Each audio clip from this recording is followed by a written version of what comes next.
শিক্ষামন্ত্ৰী ৰনোজ পেগু ডাঙৰীয়া, আমাৰ মাজত উপস্থিত ওদালগুৰি জিলা ভাৰতীয় জনতা পাৰ্টিৰ সভাপতি সুনীল বসুমতাৰী ডাঙৰীয়া, বিটিআৰৰ বিভিন্ন অঞ্চলৰ পৰা অহা কাৰ্যকৰ্তা বন্ধু বান্ধৱীসকল আৰু উপস্থিত সুধীবৃন্দ, আমি সকলোৱে জানো যে অহা 22 ছেপ্টেম্বৰ বিটিআৰত নিৰ্বাচন অনুষ্ঠিত হ'ব আৰু এই নিৰ্বাচনে ভৱিষ্যতৰ বাবে বিটিআৰৰ এক নতুন যাত্ৰা সুনিশ্চিত কৰিব।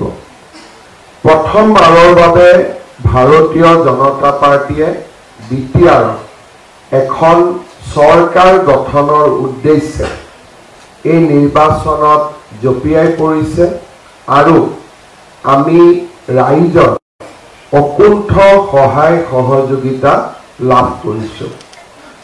ৰাজ্যিক সভাপতি ডাঙৰীয়াৰ সভাতে হওক, কেন্দ্ৰীয় মন্ত্ৰী সোণোৱাল ডাঙৰীয়াৰ সভাতে হওক বা আমাৰ দলৰ আন কাৰ্যকৰ্তাসকলৰ সভাতে হওক, ৰাইজে অত্যাধিক উৎসাহেৰে সৈতে যোগদান কৰিছে আৰু বিগত নিৰ্বাচনসমূহৰ তুলনাত এই নিৰ্বাচনত ভাৰতীয় জনতা পাৰ্টিয়ে যে এক শক্তিশালী ভূমিকা গ্ৰহণ কৰিব সি ইতিমধ্যে সুনিশ্চিত হৈছে। বিটিআৰ 26টা জনগোষ্ঠীৰ এক সন্মিলিত আশা আকাংক্ষাৰ প্ৰতীক। বিটিআৰ বড়ো সমাজৰ ৰাজনৈতিক অধিকাৰৰ আকাংক্ষাৰ প্ৰতীক। বিটিআৰ বডোফা উপেন্দ্ৰনাথ ব্ৰহ্মৰ স্বপ্ন বাস্তৱত ৰূপায়িত কৰাৰ বাবে ৰাইজে গঠন কৰা এক স্বায়ত্তশাসিত ৰাজনৈতিক আৰু প্ৰশাসনিক অঞ্চল। এই অঞ্চলটোৰ প্ৰতিটো জনগোষ্ঠীৰ মাজত থকা সমন্বয় আমি অত্যন্ত দৃঢ়তাৰে সৈতে ধৰি ৰাখিব লাগিব আৰু 26টা জনগোষ্ঠীৰ কলা সংস্কৃতি আমি সকলোৱে অত্যন্ত শ্ৰদ্ধা সহকাৰে জগত সভালৈ লৈ যাব লাগিব। বিটিআৰৰ ভিতৰত থকা কেইবাটাও প্ৰশাসনিক সমস্যা আমি সমাধান কৰিব লাগিব যাতে বিটিআৰখনক সকলো জনগোষ্ঠীয়ে নিজৰ বুলি আঁকোৱালি ল'ব পাৰে। সেয়েহে ভাৰতীয় জনতা পাৰ্টিয়ে এই নিৰ্বাচনী ঘোষণা পত্ৰত আমি স্পষ্টভাৱে কৈছোঁ যে সম অধিকাৰ আৰু এক সুশাসনৰ জৰিয়তে আমি ভৱিষ্যতৰ বিটিচিৰ বিকাশ আমি সুনিশ্চিত কৰিম। আমি ৰাজ্য চৰকাৰৰ সকলোবোৰ আঁচনি বিটিআৰত ৰূপায়ণ কৰিম।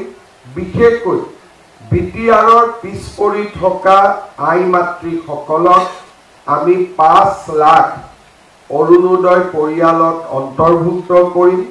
আমি 5 লাখ মহিলা উদ্যমিতা আঁচনিৰ সৈতে জড়িত কৰিম। বিটিআৰৰ প্ৰত্যেকগৰাকী ছাত্ৰীকে নিযুত মইনা আঁচনিৰে আমি আগবঢ়াই লৈ যাবলৈ যত্ন কৰিম। বিটিআৰৰ প্ৰতিটো মহকুমাতে একোখনকৈ মহাবিদ্যালয় স্থাপন, ওদালগুৰিত বড়োলেণ্ড বিশ্ববিদ্যালয়ৰ নতুন চৌহদ স্থাপন, তামুলপুৰ মেডিকেল কলেজৰ খুব সোনকালে কাৰ্যকৰীকৰণকে ধৰি আমি বিটিআৰৰ চাৰিওফালে উন্নয়ন আৰু বিকাশৰ এক নতুন দিগন্তৰ সূচনা কৰিম। বিটিআৰ এক নদী মাতৃৰ অঞ্চল।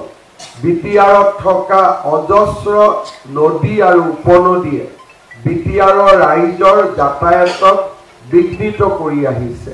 সেয়েহে বিটিআৰৰ প্ৰতিখন নদী আৰু উপনদীৰ ওপৰত সুন্দৰ দলং নিৰ্মাণেৰে বিটিআৰৰ ৰাইজৰ মাজত যাতায়াত ব্যৱস্থা সুচল কৰা আমাৰ এক দায়িত্ব আৰু কৰ্তব্য হ'ব। বিটিআৰৰ সৰ্বাংগীন বিকাশৰ বাবে বিটিআৰৰ প্ৰতিটো জনগোষ্ঠীয়ে সাংবিধানিকভাৱে সুৰক্ষা দিয়া ভূমিৰ অধিকাৰ যাতে লাভ কৰিব পাৰে তাৰ বাবেও ভাৰতীয় জনতা পাৰ্টিয়ে নিশ্চিতভাৱে কাম কৰিব। আমি বিটিআৰত থকা প্ৰতিটো জনগোষ্ঠীৰ মাজত আস্থা আৰু বিশ্বাসৰ এক নতুন যুগৰ সূচনা কৰিব খোজো। এই নিৰ্বাচনী ঘোষণা পত্ৰখন সন্মানীয় মন্ত্ৰী ৰণোজ পেগু ডাঙৰীয়াই আমাৰ ৰাজ্যিক সভাপতি দিলীপ শইকীয়া ডাঙৰীয়াৰ পৰামৰ্শ মতে সুন্দৰভাৱে নিৰ্মাণ কৰিছে, যিয়ে 5টা বছৰৰ ভিতৰত এখন নতুন বিটিআৰ নিৰ্মাণৰ সংকল্প আকৌ এবাৰ ৰাইজৰ ওচৰত প্ৰকাশ কৰিছে। মই বিটিআৰৰ ৰাইজক অনুৰোধ কৰিম, এই নিৰ্বাচনী প্ৰচাৰ পত্ৰ সংকল্প পত্ৰখন সকলোৱে যাতে এবাৰৰ বাবে পঢ়ে।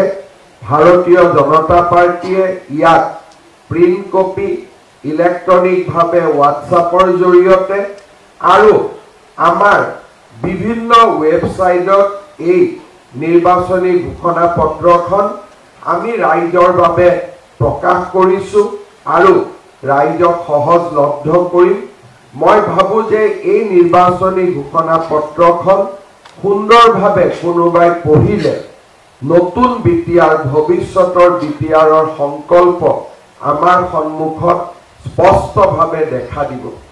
নিৰ্বাচনী ঘোষণা পত্ৰৰ লগতে সংগতি ৰাখি আমি আজি সুন্দৰ কেইবাটাও গানৰো আমি ইয়াত প্ৰকাশ কৰিছো। বিটিআৰ এখন বহু ভাষা ভাষী অঞ্চল, বড়ো ভাষা, অসমীয়া ভাষা, নেপালী ভাষা, আদিবাসী, সান্থালী, বঙালী, হিন্দী বিভিন্ন ভাষাৰ সংমিশ্ৰণৰ এখন অঞ্চল।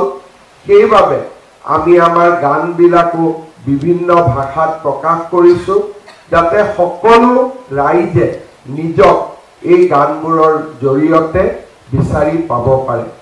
মই বিশেষ দীঘলীয়াকৈ ক'ব খোজা নাই। কোকৰাঝাৰত মোৰ আজি এখন সভা আছে, চিৰাঙত সভা আছে, বাক্সাত সভা আছে। আজি আমাৰ বাবে আৰু এটা আনন্দৰ দিন যে কেইবাগৰাকীও কোচ ৰাজবংশী নেতা, যি নেকি কোচ ৰাজবংশীৰ অধিকাৰৰ আন্দোলনৰ লগত জড়িত হৈ আছিলে, আজি তেওঁলোকে ভাৰতীয় জনতা পাৰ্টিত যোগদান কৰিব। ইয়াৰ ঠিক পিছতেই মই তেখেতসকলকো আগতীয়াকৈ ভাৰতীয় জনতা পাৰ্টিত আদৰণি জনাইছো। পুনৰ এবাৰ সকলোকে মই অন্তৰৰ পৰা শুভেচ্ছা জনাই বিটিআৰৰ নিৰ্বাচনত আমি যাতে বিজয়ী হ'ব পাৰোঁ তাৰ বাবে সকলো কাৰ্যকৰ্তাকে উৎসাহেৰে সৈতে নিৰ্বাচনত জপিয়াই পৰিবলৈ মই আহ্বান জনাম। লগতে আৰু এটা কথা নিশ্চিতভাৱে কম যে নিৰ্বাচন আহিব আৰু যাব, নিৰ্বাচনে যাতে বিটিআৰৰ শান্তি আৰু সমন্বয়ত কোনো কাৰণতে প্ৰতিকূল প্ৰভাৱ পেলাব নোৱাৰে তাৰ বাবে অত্যন্ত সংযমী হৈ এই নিৰ্বাচন আগবঢ়াই লৈ যাবলৈ মই আমাৰ কাৰ্যকৰ্তা বন্ধু বান্ধৱীসকলক আহ্বান জনাই মই মোৰ বক্তব্যৰ সামৰণি মাৰিছো। ধন্যবাদ। জয় হিন্দ, বন্দে মাতৰম, ভাৰত মাতা কি জয়।